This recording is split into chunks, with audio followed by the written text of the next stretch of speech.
সুন্দর হলেই প্রেম হয় না, যার সঙ্গে প্রেম হয় তাকেই সবচেয়ে সুন্দর লাগে।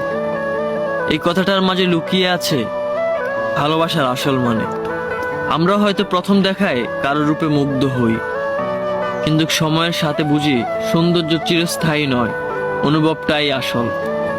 যার চোখে নিজের পৃথিবী খুঁজে পাই, যার পাশে থাকলে মনে শান্তি পাই, সেই মানুষটাই আমাদের কাছে সবচেয়ে সুন্দর হয়ে ওঠে। প্রেম হয়ে ওঠে আত্মার সংযোগ, হৃদয়ের কক্ষপতনে একে অপরের পাশে থাকা ছোটখাটো মুহূর্তগুলো একসাথে উপভোগ করার মাঝেই গড়ে ওঠে এক সুন্দরতম বন্ধন। তাই শুধু বাহিরিক রূপ নয়, সত্যিকারের ভালোবাসা তখনই জন্ম নেয় যখন একজন মানুষকে তার সমস্ত ভাঙাচুরা, হাসি, কান্না, আলো, অন্ধকার সহ গ্রহণ করি। তখনই বুঝি সেই আমার পৃথিবীর সবচেয়ে সুন্দরতম মানুষ।